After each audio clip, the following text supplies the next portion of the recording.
亲爱的朋友们，欢迎来到微光夜读。订婚宴上，我妈和我未婚夫亲在了一起，全场亲友哗然，纷纷小声议论：温梦怎么回事？恋爱多年，男友喜欢的是她吗？忙着录节目的我爸打来电话斥责，又在给我惹麻烦，你自己快点解决。我乖乖应下，扬手扇了宋元一巴掌。她是我后妈，只比我大10岁。接下来开始我们本期故事，记得点击订阅并开启小铃铛。订婚宴中途暂停，闹得不欢而散。我回到家，宋元正对我爸哭得梨花带雨，他磕磕巴巴辩解：我今天高跟鞋太大，走到一半差点摔倒。谢康也是好心扶我，谁知道竟闹出乌龙。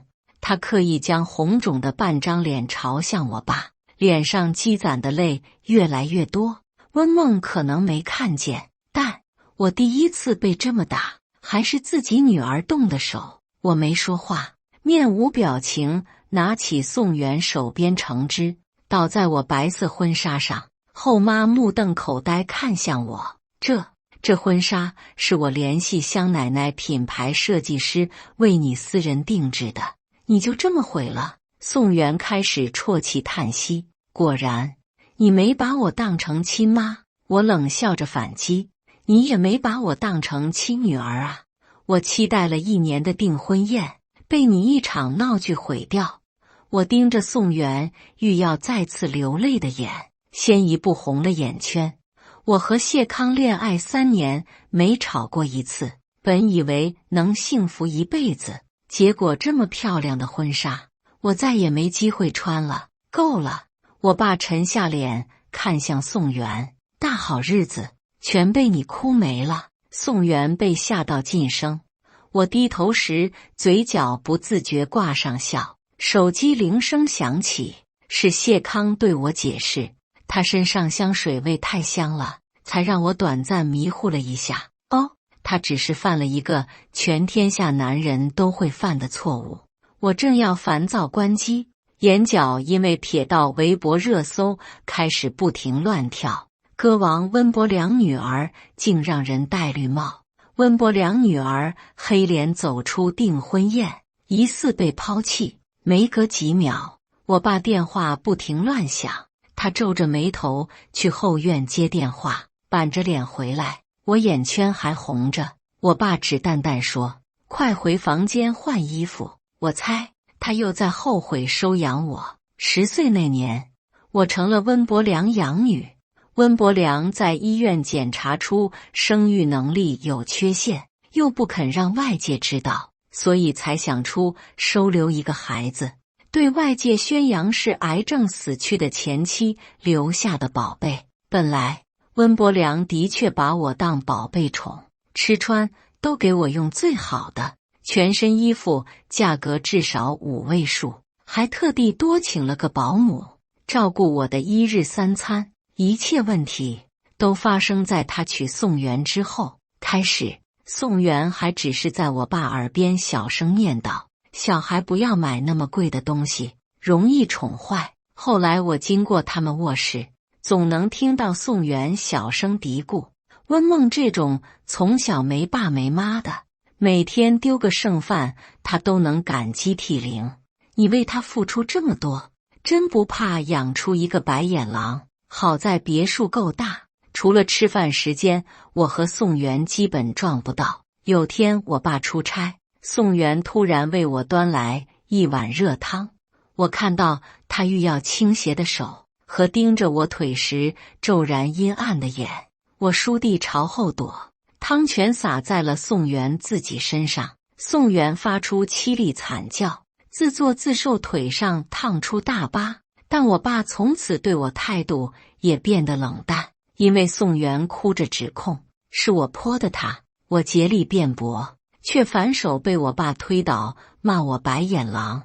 宋元赶不走我，却无时无刻都想恶心我。他看了眼我爸，立刻朝他灌耳边风。孤儿院出来的孩子，处处都是劣根性，当年是我选了温伯良，不是温伯良选了我。宋元满脸不可思议，我笑着说出真相，因为我靠自己考上重点中学，成绩常年保持在年级前3，而且我有天生绝对音感，没经过专业培训也能弹奏出只听过一遍的钢琴曲。隔天，宋元故意在打电话时对我冷嘲热讽，成绩好又怎么样？还不是要给别人打工赚钱。我骗家里说找了个普通公司上班，1个月3000块，实际上我去的是音乐工作室。大学毕业，我随手把之前编的曲子发到网上，没想到有家唱片公司联系到我，想花10万块买我一首歌的版权，我爽快卖给他们，并签了长期合作协议。这些年，我以 Annie 的身份活跃在编曲界，被粉丝称为 Annie 神。正当我沉浸在音乐世界，被钢琴声疗愈时，谢康突然给我发来信息：我联系了你爸，他同意让我登门拜访。温梦，我会解释一切，婚礼也会如期举行。这些天，我快要把谢康当成一个死人。他不断发来信息解释，我只觉着聒噪，不敢想象我爸听到会不会连带着讨厌我。我着急赶了回家，刚走到玄关，就听到谢康真挚解释，那天全是我犯糊涂，跟温梦没有任何关系。记者说我嫌弃温梦看不上他，也全是造谣。实际上，她漂亮又有才华，是我经常觉得自己配不上他。谢康虽然家境不好，但一直是个骨子里骄傲的人。之前因为被同学嘲笑用破了洞的包，他就努力考试，拿全额奖学金买下上万块的名牌包，不让别人看不起。没想到他会在背地里这么夸我。宋元突然红着眼走出来，质问谢康：什么意思？我是个没内涵的花瓶，是个荒谬错误，你误会了阿姨。谢康礼貌又真诚地笑，我一直很尊重阿姨，也打心眼里把您当亲妈对待。宋元在一声声阿姨攻击下气到黑了脸。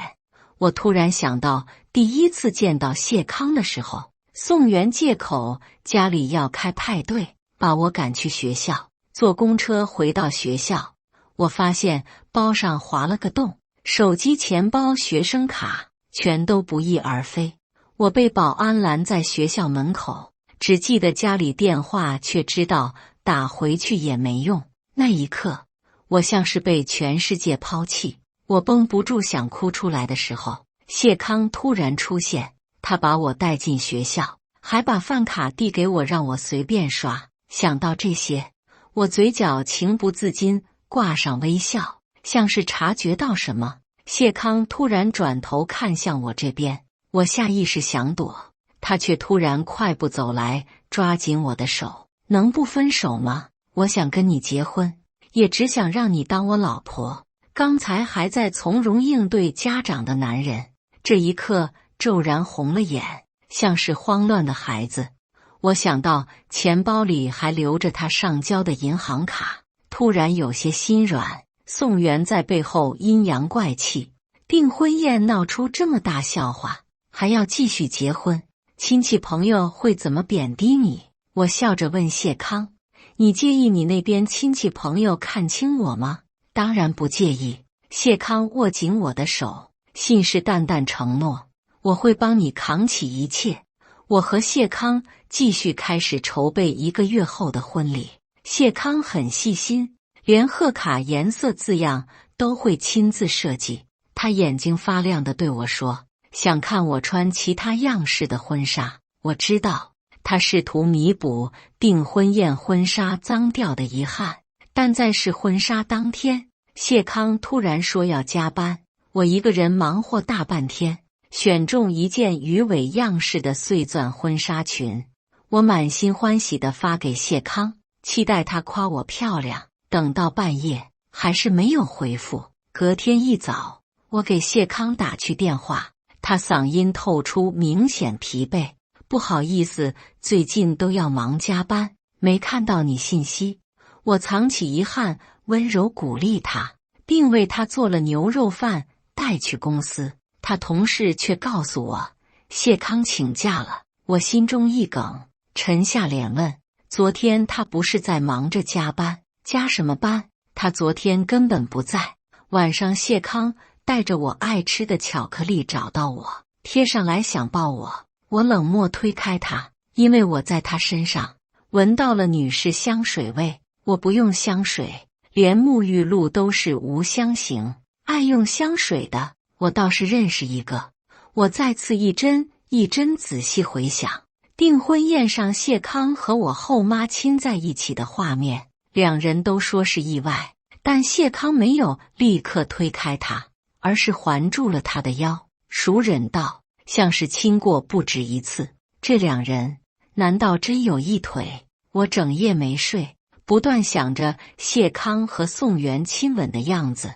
我恶心到胃里翻江倒海，去厕所吐了2次。隔天一早，我等宋元出门后偷偷跟了过去。他去了商场逛街，买名牌包的架势像是买打折白菜。我不死心，继续跟踪。我发现他每天忙的只有一件事情，花钱，去各种高端场所不停花钱。谢康依旧每天热切和我商量婚礼事宜，除了加班撒谎那件事表现得毫无异样。会不会只是我误会了？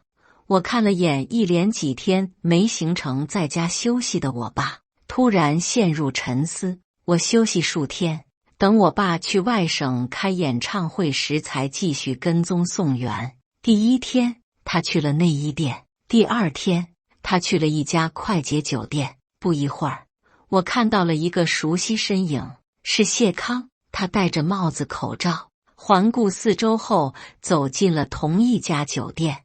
我心跳急速加快，满腔怒火堵在心头。我朝前台转了1万块，拿着钥匙冲了上楼。打开门时，谢康正意乱神迷着脱下宋元身上红色内衣，他已经急到脱去全部衣服，胸脯上满是口红印。我黑着脸举起手机录下一切。在他们惊讶愣住的时候，我捡起地上全部衣服，迅速丢到楼下。谢康慌乱裹着身子跪下来朝我解释道歉。我嫌恶闭上眼，朝他某个部位狠狠踹了几脚。出轨还骗我结婚，你这辈子断子绝孙吧！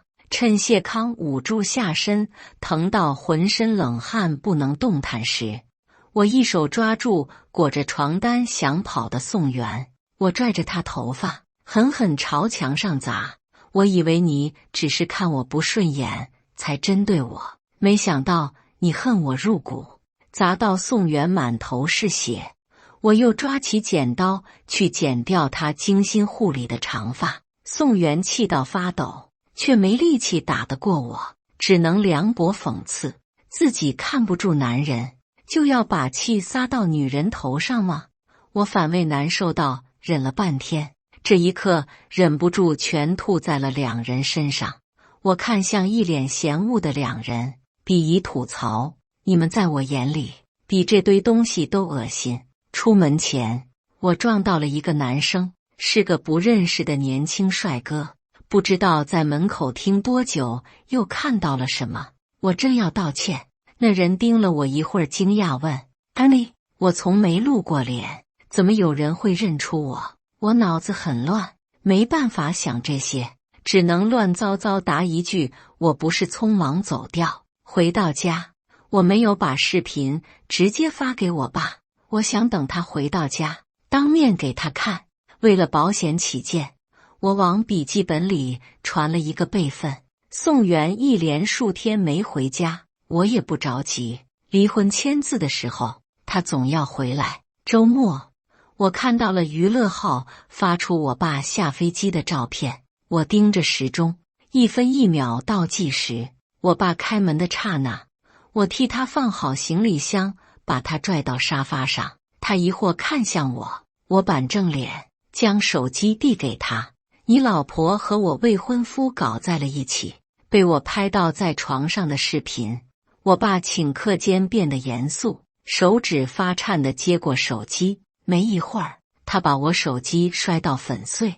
我立刻给他倒水安慰，没关系，就当我们提早看清了两个烂人，避免被他们算计一辈子。我爸黑着脸，把整杯水泼到了我脸上。他指着我鼻子失望数落：宋媛是你妈？你怎么这样造谣她？我不可思议地看向他。刚才您没看我手机上的视频？手机里什么也没有。温梦，你是不是发烧了？怎么会没有？我脑袋霎时间空白，着急拿出笔记本电脑，全部视频都被删了。是谢康，我们俩的电子设备设置了亲密共享。意识到这点，我着急张口解释，耳边突然传来高跟鞋声。我转过头，看到妆容精致、剪了法式碎发的宋媛，她像是什么事情都没发生过一样，熟忍坐在沙发上，挽住我爸手臂，还一脸吃惊地问我：出什么事了？温梦，你脸色怎么这样差？我深呼吸一口气，还是没忍住，直接打了他。宋媛比那天还要柔弱，我没用全力，却把他一巴掌扇到了地上。我冷笑质问：那天和我男朋友睡在一张床上的，不是你吗？宋媛瞬间板正了脸，理直气壮对我反驳：我这几天好心帮你处理绯闻，你怎么反过来泼我脏水？什么绯闻？你和谢康去廉价酒店开房那天被记者拍到了。宋媛把手机屏幕对向我，两张照片合在一起，是我和谢康进出同一家酒店的画面。宋媛开始劈头盖脸朝我数落：你爸最近刚签了一个大品牌代言，几个对家都在盯着他，想找他麻烦。你这么饥渴的找人开房，去的还是这种地方，你知道被爆出来你爸会受到多大影响吗？我张了张口想要解释，我爸却黑着脸把我赶回自己房间。我刷新娱乐新闻，网上已经有一些关于我去廉价酒店的照片泄出，营销号开始带我节奏，暗示我私生活混乱，恋爱脑倒贴渣男。我看了一会儿，赫然意识到两次带我节奏的都是相同作风，先贴出照片，绘声绘色撰写侮辱我的小作文，又买通水军，热评几条全是见过我真人并开始吐槽的。可我是温伯良女儿这件事根本没几个人知道，从小到大我甚至没透露过自己爸爸是个艺人。这件事从头到尾都是宋媛在设计陷害我，我恨到睡不着觉。隔天就重新找到那家快捷酒店，他们能毁掉物证，总不能毁掉人证。去到前台，我却没看到当天我收买过的那个女生。我着急问她在哪儿，被告知她前几天突然提了离职，半个月工资都没要。原来有钱真的可以为所欲为。我急到钻心挠肺，前台突然问：你是甘妮吗？我诧异看向前台，他笑着解释：有个帅哥前几天过来给我们一张你的背影照，还特地交代如果他再来这儿，请立刻联系他。我看着照片，只觉着陌生，是我的背影没错，却不是我拍的。他又是怎么拿到的？难道跟踪过我？照片背后写有姓名和手机号：许胜1895。哪怕隐约觉得这个人有危险，我还是立刻联系了他，因为他是唯一没被宋媛收买的目击证人。许胜听到原委，很快答应替我作证。他在我爸和宋媛面前一五一十说出当天真相。宋媛开始还在竭力辩驳，但当许胜拿出他和谢康一起离开的照片后，宋媛彻底没了话。他突然跪在我爸面前，不停扇自己巴掌，哭着喊：“是我的错，我真的太傻了。我看谢康像个渣男，怕温梦结婚后受欺负，才想出这种昏招，替温梦试探谢康。但我真没跟他睡，我身上还穿着衣服。”是穿了衣服。我看向宋元把自己扇肿的脸，笑着作证。他穿了一套刚买的红内衣，在酒店床上格外显眼。我爸气到脸色铁青，一脚把企图抱住他的宋元踹倒在地。宋元跌到碎花瓶上，白嫩手臂满是血痕。我爸看也没看一眼，走进卧室，把宋元东西通通摔了出来。我以为之后几天家里会闹出不小动静，律师经纪人不断来处理离婚事件，可连续几天我家一个人没来，甚至宋元只是被赶去了客房。我正觉得疑惑，忍不住要旁敲侧击着打听，我爸突然把我和宋元一起叫到客厅，并让保姆回去休息半天。他低咳几声，脸色格外凝重。我隐隐觉得家里要有大事发生，却不是离婚。我心情变得忐忑不安时，我爸用平静语气宣布，我得了肺癌晚期，医生说最多再活1个月。我像是被重拳击倒，半天无法动弹。尽管他对我经常冷淡，偶尔才有片刻温情，但他是我这个世界上唯一的亲人。宋元突然哭着挽住我爸的手，温柔说道：“放心，我会陪你度过最后一段。”我爸看向宋元，欲言又止好半天，才淡淡点头，没说一句话。我突然懂得他为什么不离婚。这么多年，他一直想保持完美形象，做一个好老公、好爸爸、好歌手，不被粉丝媒体扒出任何差错。最后1个月，他也想维持这种状态，不想离婚，闹出负面新闻，鸡飞狗跳的在媒体争议和粉丝失望声中走掉。想通这点，我决定在温伯良面前和宋元保持短暂和平，不让他因为我们费心，这样也好，我还能过几天安稳日子。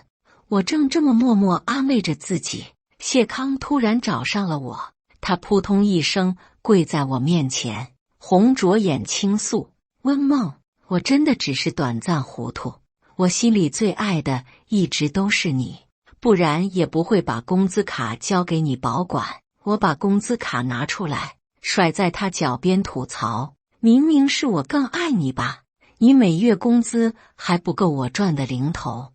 我却一直因为这点钱加倍对你好，每天为你做饭，给你买衣服，也要买比我身上更贵的。”谢康着急抓住我的手：“温梦，可我也是真的爱你啊！”我立刻甩开他，站得离他5米远吐槽：“我已经清醒，绝不会再被你破了。离开你，我还是同样的生活水平，但你离开我，就是个穷酸乞丐。”是啊。谢康猛地站起来，朝我尖锐讥讽：“你爸赚了多少钱？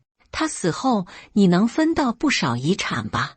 我捡起一块砖头砸向他的腿，谢康张口还要再说话，我红着眼威胁：“再不滚，我砸死你！”谢康是滚了，但他朋友没滚。连续几天，他几个哥们一直给我发信息骚扰我，说谢康分手后很难受，没日没夜的灌酒，还求我主动找他复合。我警告谢康不许再装深情，给自己塑造好形象。谢康却像是死人一般，一言不发。我忍无可忍，干脆在朋友圈发出谢康和其他女生的床照，女生打上码，仅限那几个同学和谢康可看。这些照片是前几天在谢康手机上一个隐藏相册里发现的。他在我们恋爱期间约过不少其他女生。谢康像是诈尸般突然复活，朝我质问：“你想干嘛？哪来的照片？”我笑着回复：既然共享了电子设备，就不能只有你算计我。我手上还有你和宋元的照片，如果再惹事，我就发出来。最后一句只是虚假的威胁，但谢康听到后，突然怂到一句话不敢回。我越想越觉着不对，如果只是订婚宴的意外，让两人天雷勾地火，谢康怎么会心虚？除非他们早就认识。我仔细想上次分手前谢康说的话，这才意识到不对劲。他怎么突然提到了我爸遗产的事？那天宋元听到我爸得癌症，好像哭得过分快了。我再次追问谢康：你跟宋元一起在算计我什么？他不想让我结婚，不想多一个人头去分温伯良的遗产。谢康再次原地复活：胡说八道什么？你脑子还能再奇葩点吗？我跟宋元就是订婚宴那天才认识的，他在心虚。我猜中了全部，意识到真相，我浑身泛起鸡皮疙瘩。我想到一个给宋元找不痛快，还能让我爸开心的方式，找一个新男友。我翻遍联络簿，只有一个合适对象，许胜。那天我爸能相信他，除了许胜拿出照片，还有他举止端正、讲话有礼貌、很讨长辈喜欢的因素。我立刻联系许胜，我想给你介绍一个工作，1个月10万，工作时长最多50小时。他像是很感兴趣，立刻问我什么工作，假扮我男友。许胜沉默2分钟，直接答应下来。他很会做人，没问原因，听从我一切安排。我把新男友的事情告诉我爸，还当着宋元面说他很爱我，也许我们会闪婚。宋元脸色精彩纷呈，一向催我早点结婚的温伯良却骤然严肃。他安静半天，才对我交代：谢康的事也是我没帮你把好关，你把这个新男友带到家里，让我看一看。许胜听说后十分紧张，因为他从没有见女朋友家长的经验。我跟他简单建议：你只需要跟我爸表现出你很爱我的模样，他就不会讨厌你。带许胜去家里的那天，我爸把支宋元出去逛街了，家里只有3个人，可氛围格外严肃。我爸盯着许胜审视半天，才沉声问：你是那天作证的人，但当时你跟温梦还不是男女朋友。没想到我爸能一眼看穿这么多事。许胜比我还小1岁，真能骗过老狐狸吗？我心里惴惴不安。许胜却淡然笑道：是他还不认识我，可我早就认识他了。很早以前，我听了他编曲的一首歌，当时就对 Annie 这个人很好奇。可惜我找遍粉丝群，只找到一张他的背影照。我把照片打印出来，一直放在钱包里，只是想当作偶像再激励自己。没想到老天让我在现实世界遇见了他。他没再说话，转头看我时却满眼载着珍视与喜欢。我猝不及防被电到，有些心乱的闪躲开来。我爸突然问：安妮，那个拒绝我公司艺人约歌的安妮？我低头偷笑，心里略微骄傲地想，对我约歌的艺人那么多，我凭什么每个都答应？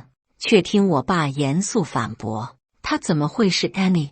温梦没接受过专业培训，写不出那样好的歌曲。我心情骤然一沉，在他眼里，我一直是孤儿院里那个穷苦瘦弱，没他帮助就会饿死的小豆丁。许胜立刻肯定，他就是 Annie， 不要怀疑，你女儿很优秀。我爸接到经纪人电话，急匆匆走了。许胜也一副赶时间走人的架势，却突然回头对我说：对了，那张照片你记得还给我，对你来说只是一张普通照片，对我却很重要。我不是温伯良这种老狐狸。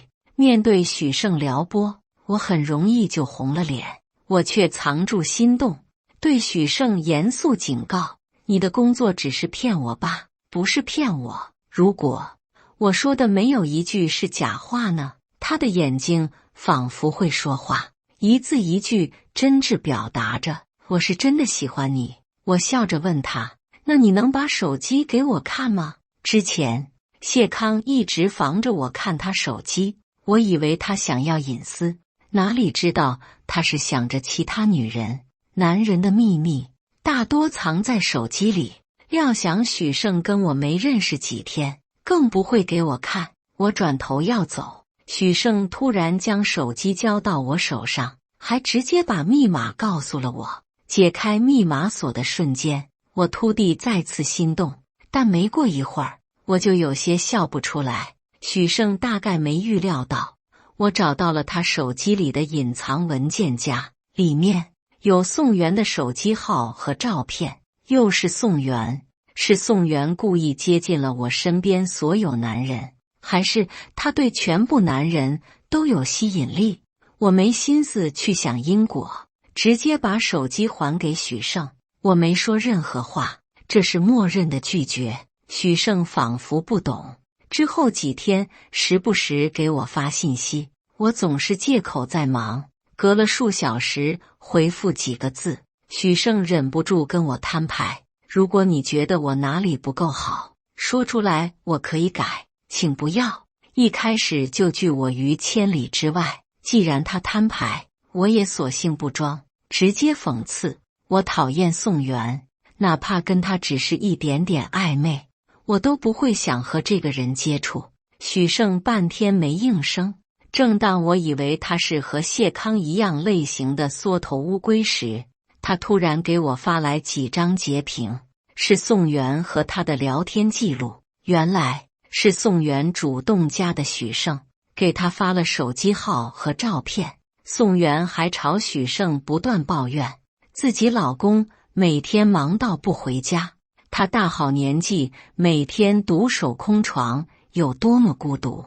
许胜没有理会，不一会儿就拉黑了他。我夸许胜做得好，却没办法回应他的心意，因为宋元就像横在我心里的一根刺，一天不解决它，我就一天没法正常恋爱。我猜，若是把聊天记录发给我爸，他会气到心脏病发作。但我回到家时，看宋元眼神还是不自觉带上了一分鄙夷。宋元像是被我眼神气到，开始在和闺蜜打电话时再次对我阴阳怪气。你女儿去了大厂工作，年薪上百万啊！哎呦，我家养女10年也赚不到这个数啊！我爸刚好回家，站在他背后听到了一切。之前也发生过不少次类似事情，他要么装没听见，要么轻拍我肩，给我塞几百块现金当作安慰。这次他却突然沉着脸，从包里掏出一沓 CD 砸到宋元腿上。这是你口中不争气的养女做的工作。我低头朝下看，是几十张 CD， 编曲加那栏都有 Annie 的名字，大概是我编曲以来创作的全部音乐，连我自己都未必找得全。我爸怎么突然有心找起这些了？温伯良像是注意到我争冲的脸，突然红着眼看向我，抱歉道：这些年我总把你看作一个小女孩，但许胜说的没错，你一开始就很优秀，现在还优秀到让我惊讶仰望了。那天我爸在客厅放了我写的所有歌，还不停问我这首歌的创作背景，那首歌的背后故事。宋元就在一旁站着，眼神惊呆到像是挨了好几巴掌。周末我和我爸还有宋元一起参加了某个时尚品牌的慈善派对，我爸捐赠时想带着我们一起上台，大概是想为观众多留下一下家庭和睦的美满影响。我不想招摇，摇摇头拒绝。宋元立刻答应，挽着我爸手臂，在闪光灯招摇下走上台。主持人采访时，宋元突然抢过我爸手中话筒，朝镜头说道：我一直很关注慈善，因为我身边就有一个孤儿院出身的女孩，尽管她看起来和正常人无异，但我还是能感受到她内心时常带着创伤，总是自卑阴暗的模样。其中一个记者突然调转镜头，拿闪光灯照亮我身处的昏暗角落，我被刺到眼睛泛泪。一个男人突然摘下帽子挡住我的脸，是许胜。他快步冲到台上，抢过话筒，对宋元当面嘲讽：他过得很好，靠自己赚钱，不像你靠男人。他的才华可以让他拥有无数粉丝，却低调到始终不愿暴露身份。你在公众场合这么说他，是什么意思？宋元被对到无力还击，只能委屈地哭了出来。但记者见惯娱乐圈各种做派，毫不留情地将摄像机对到他脸上拍。许胜走下台，替我压低帽檐后，把我带出了喧嚣人群。他怕我着凉，把外套给我，又去商场给我买围巾。我坐在休息区等着，他外套口袋里的手机突然响起信息提示声，我看了一眼，顷刻间犹如坠入冰窖。是宋元，他给许胜发信息撒娇诉苦：你怎么这样，不给我留面子？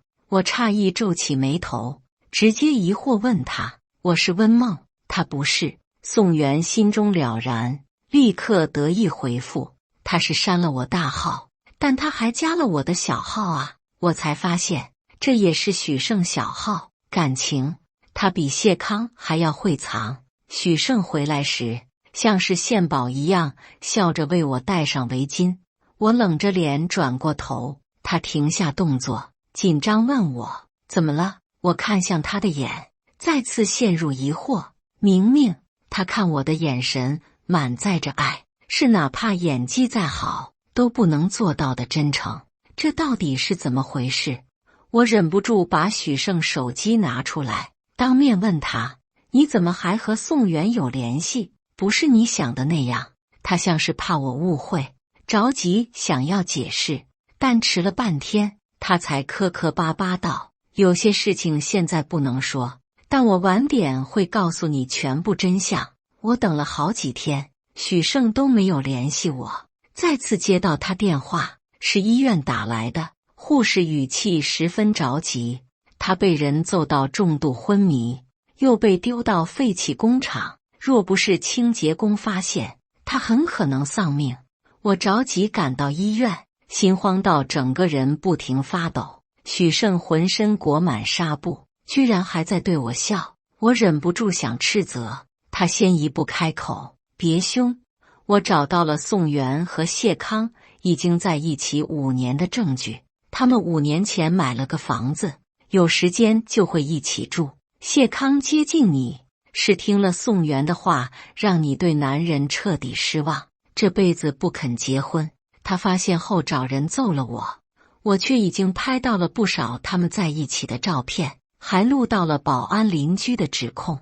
我惊到目瞪口呆，回过神后忍不住朝许胜吐槽：这就是你接近宋元的原因？为什么不早告诉我，让我不怀疑你？为什么不和我一起调查，非要一个人承担这些？许胜笑着揉了揉我的头：因为我不舍得让你遇到危险。我给许胜买好饭菜，立刻带上证据回到家。看到我爸的瞬间，我却骤然沉默。他正在吃药，最近没染发，头上有不少白头发。我犹豫一会儿，还是将证据交到了他手上，因为我不想让他到死都在被宋元骗。我爸脸色阴沉，看完后居然安慰我：不用担心，我会处理好一切。说完这句话，他依旧和宋元友好相处。我爸去世时，宋元和我一人拉住了他一只手。我猜，我爸还是想维持原方案，安静平和地走掉。直到他去世那一刻，我都在遵从他的心意。但我爸走了，宋元就不能好过。我把别墅里布满炸药，还用他手机把谢康约了过来。行动前一刻，律师突然找到我，是我爸的遗产律师。他当着我和宋元的面通知温伯良先生已立好遗嘱，财产将全部留给温梦。不可能！宋元脸色瞬间死灰，像是做了一辈子的美梦突然碎掉。律师和我爸是朋友，这时候笑着提醒，具体原因您不久后可以看网上热搜得知。宋元像是疯了般不断摔着别墅里的东西。律师拿出房产过户文件，让保安把宋元赶了出去。我开始觉得哪里不太对，不断刷新着手机。没一会儿，宋元和谢康偷情5年的全部事迹都被爆了出来，还有温伯良前脚去医院，宋元后脚就去和谢康滚床单的报道。网友把两人喷成筛子，还有不少人说要线下围殴。没多久，谢康公司发了他的辞退声明，宋元也被各大网友曝光全部资料。原来我爸说会处理好一切，是真的能处理好。我心情骤然放松不少，这才发现律师离开前给我留了一封信，是我爸的手写信。其实我是个很怕孤独的人，所以收留你后，我就想拼命对你好。可后来又开始怕你长大后就会抛弃我，所以我借口工作忙，缺席了不少陪你长大的时间。然后发现你已经成长到完全不需要我照顾了。临死这段时间，我才发现自己女儿有这么优秀。我不是个好爸爸，唯一能留给你的只有能让你后半辈子衣食无忧的钱。不要为我做傻事，继续开心活着。我坐在沙发上，哭得像是找不到家的孩子。不对，这次我是真的没有家了。窗外突然响起玻璃刺啦被指甲划破的声音，我诧异转过头，看到满脸狰狞的宋元和谢康。明明没过多久，他们却像是完全变了个人，身形褴褛，眼神涣散，宛若在街头流浪数年。我来不及反应，谢康突然砸碎玻璃，朝我怒吼：“你还想炸死我们？要不是许胜告诉我们，还真让你得手了。”许胜，果然，你没把我当成亲妈。但我心乱到不行。抬起头时，谢康已经拿出了打火机，他朝我笑得阴森：“要死，我们也得带你一起。”打火机点燃炸药那刻，门突然被撞破。许胜冲进火海，不顾一切将我救了出来。几秒后，别墅轰然倒塌，宋元和谢康燃烧在火海里，死时连哀嚎声都被淹没。事后警方调查，是两人蓄意谋杀，把我和许胜放了出去。我看向许胜，温柔牵起了他的手。我知道，这次又是他在保护我。1年后，我和许胜领了结婚证，我爸留下来的遗产，我一半捐给了当年收留我的孤儿院，另一半我拿来创立了一家音乐公司。我签了不少新人，有音乐学院的学生，还有才华横溢的作曲家。我盯着公司艺人墙上最有名气的艺人，我爸的照片，笑着说道：“爸，虽然你走了，但你会永远影响着这些后辈，帮助他们做一个好的歌手，薪火相传，生生不息。”感谢大家的观看，本期故事精彩吗？欢迎大家在下方评论区吐槽。如果你喜欢这类故事，记得点击订阅微光夜读，并分享给更多的人，这会对我帮助很大。再次感谢大家的观看。